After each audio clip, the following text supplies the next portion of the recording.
Hello everyone, in this video we're going to be doing a video review between two different Dracast models. The LED one, which is right here, and the Dracast 1500D. This is standing for daylight. It is huge, humongous. So which one you should be getting and why? Let's go behind it and show you the difference between the two. This one is humongous. It is heavy.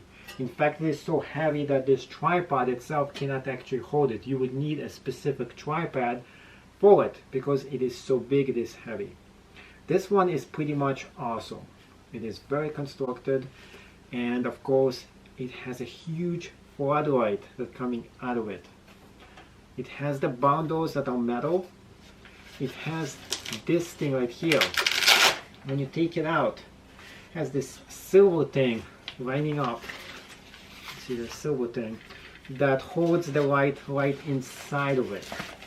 So it is very nicely made. It is very good construction. Both of them are very nice. But now the big question is, which one you should pick and why? What are your needs that you need them for? So before we begin and see the comparison between the lights, I wanted to give you more information about them. And in the back of this one, as you can see a little bit up or down right here, this one you can set its, not the temperature because it comes only with one. This is the daylight version. You can get a different one that you can set a different temperature tune to it. You can check how much dim it has in it, how much of the floodlight is actually going within a very small viewpoint to a larger one. And this is pretty much it when it comes to the controls of this one. This one has the dim as well in it, and this is it. It doesn't have the floodlight going from small to a large one, such as this one.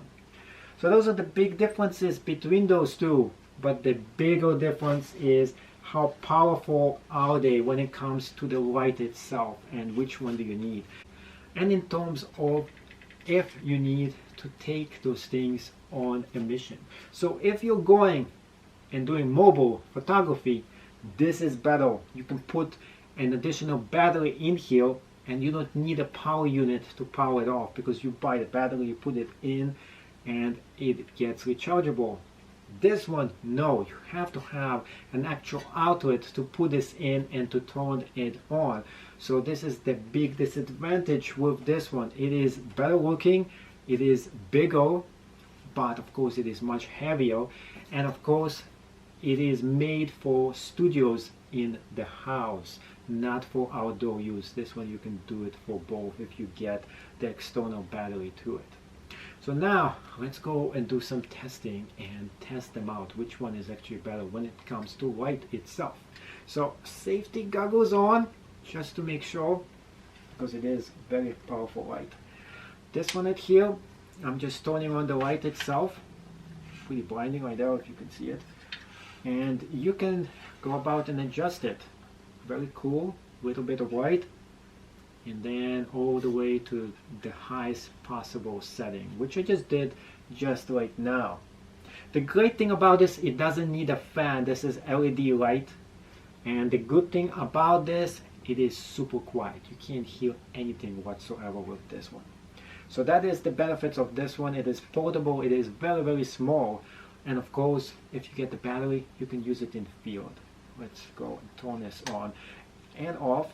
And another thing you have to understand with this specific one is that you can turn with the battery on, or you can use the power switch right here instead. So two different ways to get the power in and out of that one. This specific one, this is the mega floodlight right there. Let's turn this one on.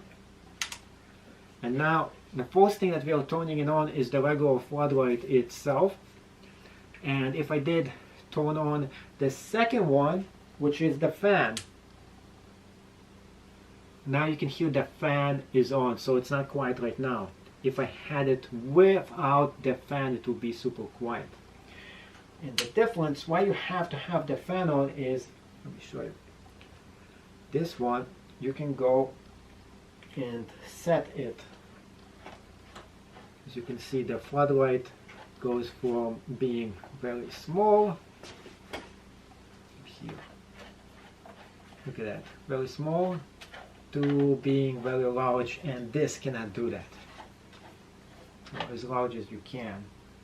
And here's the second thing it can do. It can dim it. Dim a little bit. See, it dims it a bit. And it makes it as bright as it can. This is as bright as it goes until you turn on the fan. The fan itself doubles up the input with how bright this is. Take a look at this. This is very, very bright. Shining right now on the camera. Second one we are turning on is this one right here. Take a look at the difference. This is at maximum brightness. This is at maximum brightness. This is blinding light. This one you can actually view it without sunglasses on.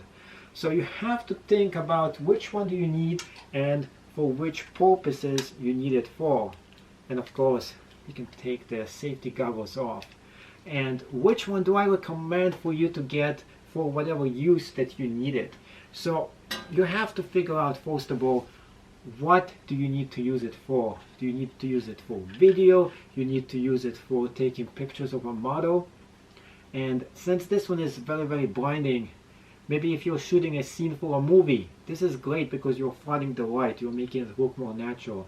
This is more powerful, but keep in mind, indoor use only. It has no battery compartment. You would have to have your own power source for it. So this is a very expensive thing for you to buy. This one, you can go and use its own battery pack right in the back of it. Let me show you the back of this thing. So in the back, you can buy an external battery. You can put it right here and you can use it. This is as small as it is. Most of the controls are right in the back of it. And this is just the power unit itself right here. And if you like the controls being right in the back, this is perfect for you. Thank you so much for watching this video, and I hope you learn a lot from this. And of course, if I did help you to make your educated decision which one you should be getting, and of course if you want my opinion which one I like more, and I'll tell you right now, I actually enjoy this one a lot more, and because it is more portable, it is easy for me to actually use. It is smaller and small profile, which means that if somebody knocks it off, it's less likely it's going to break the equipment. And second of all, look at the huge amount of LED lights we are talking about here. If any one of those goes bad, you still have a lot of them actually working. On the other hand, this one comes with one set of lights to it. And this means that if something goes wrong with any of those lights in here, in this panel, and there's so much sophisticated equipment in here that can potentially go wrong, your repair bill is going to be so much more costly. Plus, if this thing drops, this is it. This is probably going to be done with. Now, the metal is going to protect it, but still, this one seems like the better deal. It is cheaper, and of course, for most people, I would suggest that one right here.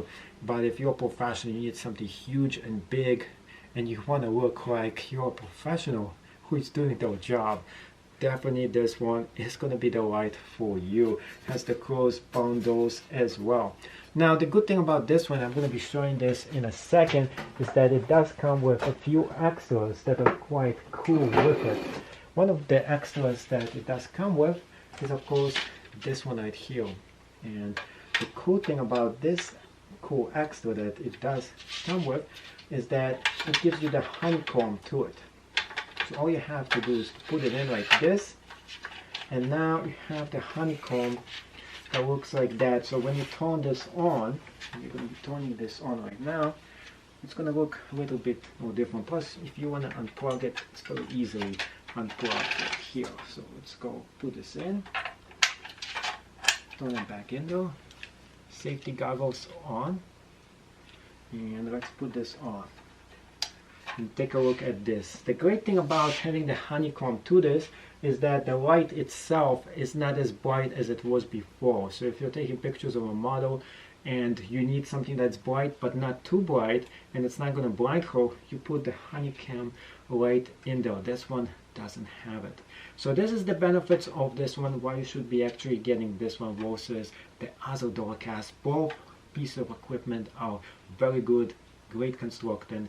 And of course, if you like this video and you want to subscribe and watch any more videos done and created by me, add me to this channel. It's going to be more awesome videos coming up next as well. The great thing about this, it's not even getting overheated. It is very quiet, no noise whatsoever as LED light. Love it, recommend it, and I use it myself. Subscribe to this channel. See you in another video. Make sure you give it a thumbs up. See you. Have a great day.